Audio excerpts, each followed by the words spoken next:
आप सभी को जय गुरु। उम्मीद है आप सभी स्वस्थ हैं, प्रसन्न हैं, आनंदित हैं।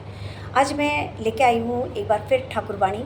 इससे पूर्व कि मैं इन वाणियों को आप तक पहुँचाऊँ, दो चार बातें आप सभी तक पहुँचाना चाहती हूँ कि जब हमारा जन्म होता है उससे पूर्व ही हमारे जीवन का मानचित्र बनकर तैयार हो जाता है और उसी अनुरूप ही हम हमारे जीवन में पद, पोजीशन, पावर, घर, गाड़ी, माता पिता और सुख दुख सब कुछ प्राप्त करते हैं और उसी अनुरूप ही हम अपने जीवन में सुखी होते हैं या दुखी। परंतु समस्या तब होती है जब हम अपने दुख में दुखी होने से ज़्यादा लोगों के सुख को देखकर दुखी होते हैं और तब एक बार भी नहीं सोचते क्या मैंने वैसे कार्य किए हैं, क्या मैंने वैसी शक्ति प्राप्त की है, क्या मैंने उस कार्य को करने का तरीका ठीक अपनाया है। और ये सब ना सोच के ही अपने जीवन को क्षति पहुंचाते रहते हैं। दुख, दारिद्र्य इत्यादि यंत्रणाएं हम पे आधिपत्य कर जाती हैं। हम रोग, शोक इत्यादि से ग्रसित होकर अपने जीवन को तहस नहस कर देते हैं। कहते हैं भावी से ना भाव क्या, अभाव जाएगा कैसे, सब चाहत तेरी भावहीन, दिशाहारा इसी से। आज विभिन्न जगह में क्राइम चरम सीमा को छू रही है। नारी का मान भंग करने वाले रेपिस्ट इस समाज में घर में जन्म ले रहे हैं।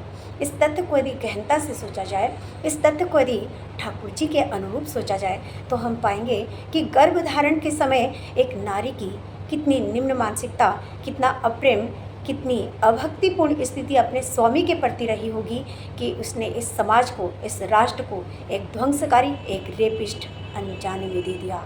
राष्ट्र पूजा का अर्घ समझना सुजनन द्वारा सुसंतान, जिस ऐश्वर्य से देशवासियों को मिले विपत्ति से परित्राण। शामीर प्रति टान जेमनी ছেলেও জীবন পাও তেমনি, অভ্যাস ব্যবহার যেমন তরো সন্তানও পাও তেমন তরো। N honourable distance should be maintain between husband and wife. ये हमारे ठाकुर जी का कहना था।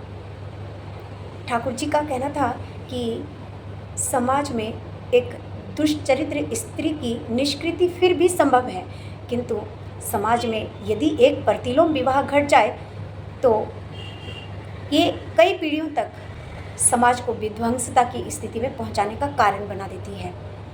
इसीलिए ठाकुर जी का एक मत है, ठाकुर जी की एक बहुत बड़ी आज्ञा हम सभी के लिए है कि विवाह अनुलोम विवाह ही होना चाहिए, क्योंकि एक प्रतिलोम विवाह से ये समाज निम्नता की स्थिति को प्राप्त होती है।